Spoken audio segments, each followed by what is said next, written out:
It's part one of our conversation with Hollies drummer Bobby Elliott. I'm John Beaudin from Rocky Stream Music.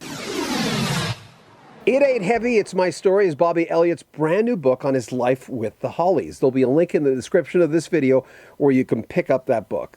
Also in the links where you can pick up a Rocky Stream Music t-shirt. We'd appreciate that. Help support our channel.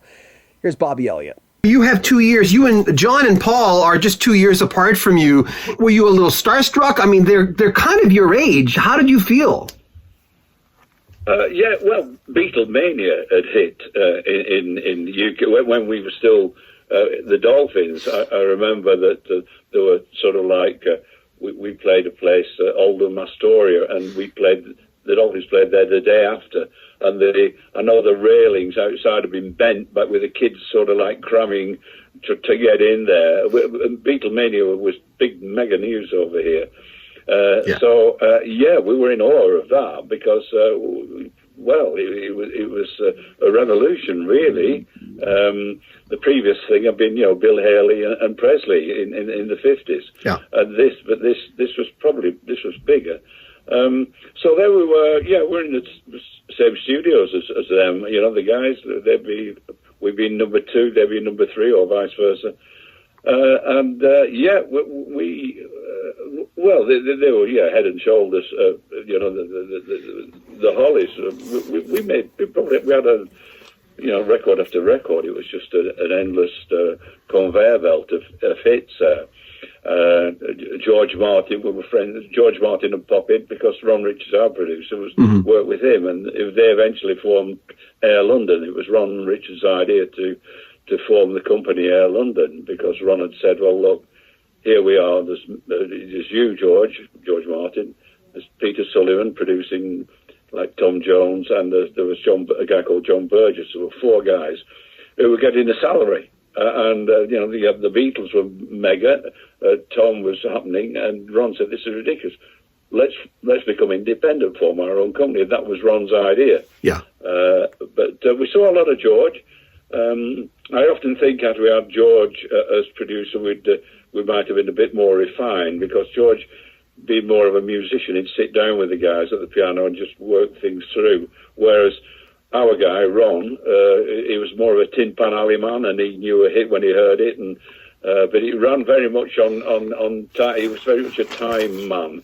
So you'd have the session would run from, say, certainly in the evening. It'd end at 10 o'clock, and you in those very, very early days, you weren't allowed to run over, because Ron realised that the pub closed at 10:30, so it was round to the Abbey Tavern for his nightcap. And even if you're sort of like into we've got a good take here on, no, it'll be fine, we'll finish that tomorrow, or so it was all that.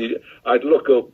You're probably familiar with the site of number 2 studio. Yeah. But I'd be down there, and you look up the steps, and to the right of the steps at the top, there's a big glass window, and I'd be playing away, and it'd be just ticking up to 10 o'clock at night, and I could see Ron's arm going through his raincoat sleeve, getting ready to go for his nightcap round the pub, which was not that encouraging.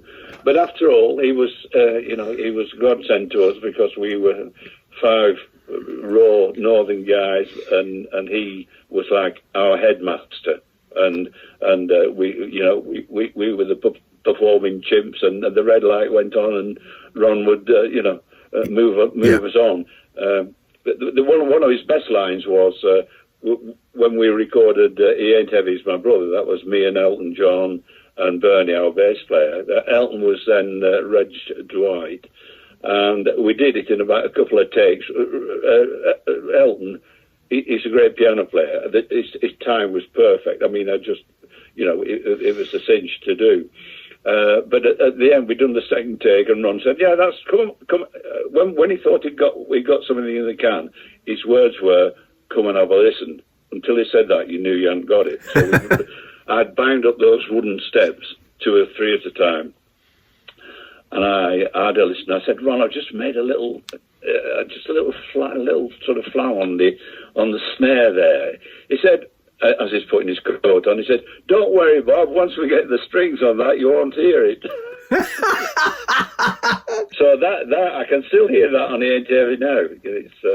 it's still there. But apart from that, he's very important. Ron was very important to us. It Ain't Heavy, It's My Story is Bobby Elliott's brand new book. He's been with the Hollies since the beginning, and a great drummer, a very influential drummer. Links to his brand new book in the description of this video. Also in the description where you can pick up a Rock History Music t-shirt. Help support our channel. And remember to subscribe to our channel, share our videos, and comment on them as well. We'd appreciate that. I'm John Beaudin from Rock History Music. Take care of yourself.